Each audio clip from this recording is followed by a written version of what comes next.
प्यारे बच्चों, आपका एक बार और एम एकेडमी एवं न्यू सोसाइटी इंटरमीडिएट कॉलेज के यूट्यूब चैनल में स्वागत है। आज हम लोग हिंदी के चैप्टर के बारे में पढ़ेंगे, हिंदी व्याकरण के बारे में पढ़ेंगे। क्लास 6, 7 और 8 का ये पहला चैप्टर है जिसका नाम है हिंदी व्याकरण। तो आज हम इसी के बारे में डिस्कशन करेंगे कि व्याकरण होता क्या है, भाषा क्या होता है, भाषा के प्रकार कितने हैं। तो आज हम लोग इसी के बारे में पढ़ेंगे। भाषा भावों और विचारों को एक दूसरे तक पहुंचाने का एक माध्यम है।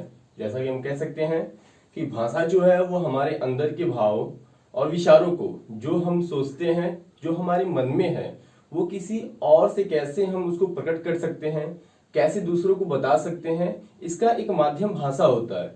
तो भाषा के माध्यम से ही हम अपने अंदर के विचारों को, भावों को किसी दूसरे तक पहुंचा सकते हैं, उनको बता सकते हैं। इसी को हम क्या कहते हैं? भाषा।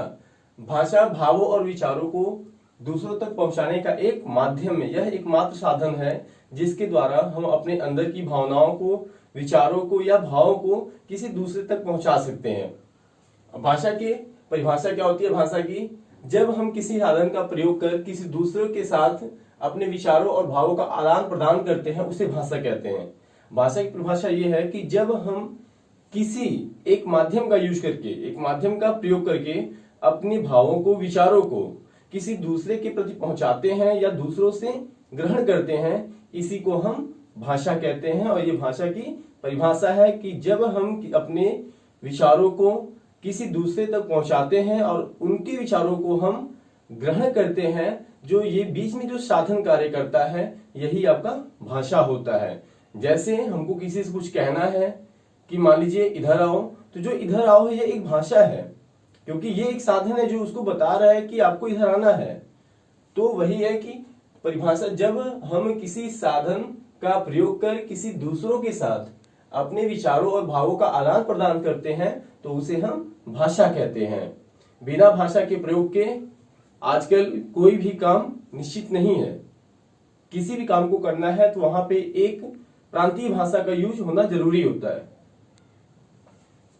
अब देखिए, हमारे भारतीय संविधान में 18 भाषाओं को मान्यता दी गई है, जैसे जो इस प्रकार है: उर्दू, पंजाबी, कश्मीरी, गुजराती, मराठी, उड़िया, असमिया, तमिल, तेलुगु, सिंधी, कन्नड़, संस्कृत, मलयालम, बांग्ला, मणिपुरी, हिंदी, कोंकणी और नेपाली। ये 18 भाषाएं हैं जिनको हमारे संविधान में मान्यता दी गई है।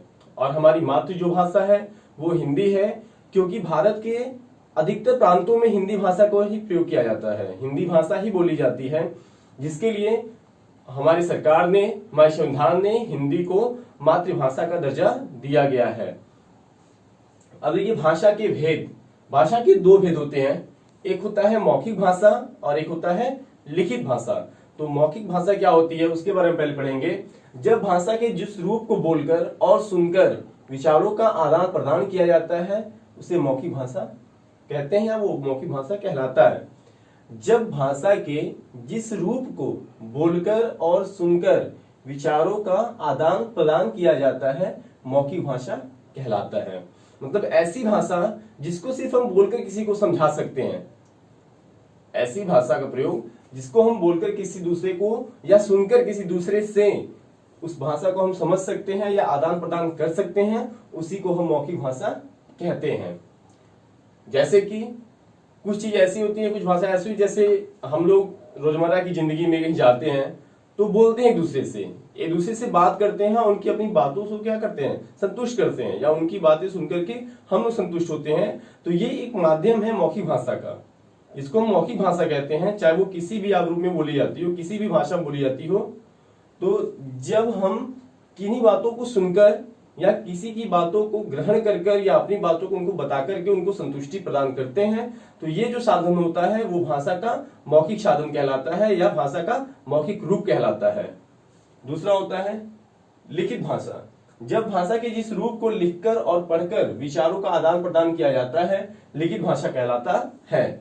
जैसे कि मान लीजिए, हम पुस्तक पढ़ते हैं, हम पुस्तक पे हम अपनी कॉपी पे लिखते हैं, तो वो एक लिखित भाषा होगी, क्योंकि हम लोग लिखे हुए शब्दों को, लिखे हुए वाक्यों को, लिखी हुई कहानियों को पढ़ करके उसके भावार्थ को समझते हैं। तो ये हमारा लिखित भाषा का रूप हो गया, जिससे हम लिखकर और पढ़कर, जिसे हम लिखकर और पढ़कर विचारों का आदान प्रदान करते हैं, चाहे हम लिखते हैं या अपनी भाषा, अपनी बातों को किसी दूसरे को समझाने के लिए उसको लिखते हैं, और बुक में जो किताबों में दिया होता है उसको हम जब पढ़ करके अपने भावों को स्पष्ट करते हैं तो इसको हम लिखित भाषा कहते हैं। जैसा कि जब भाषा के जिस रूप को लिखकर और पढ़कर विचारों का आदान प्रदान किया जाता है तो उसे हम लिखित भाषा कहते हैं या लिखित भाषा वो कहलाता है।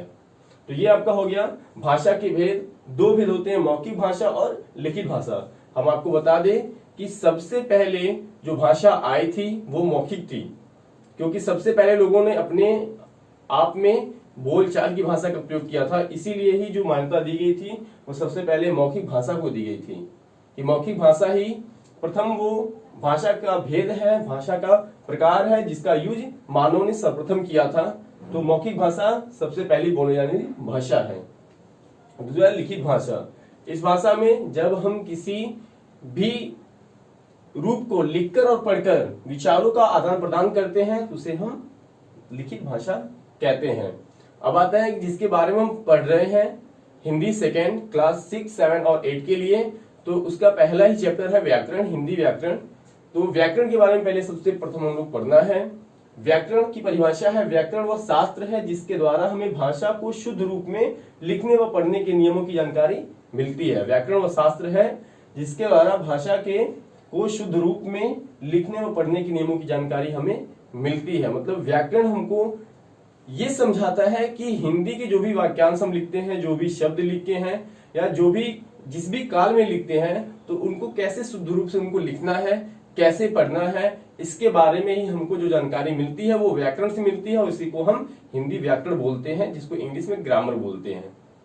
तो मुझे पूर्ण विश्वास है कि आप लोगों को ये वीडियो समझ में आया होगा और ये आपका प्रथम चैप्टर है, इसको आप कॉपी पे नोट कर लेंगे और आगे इसको रिवाइज करते रहेंगे। Thank you.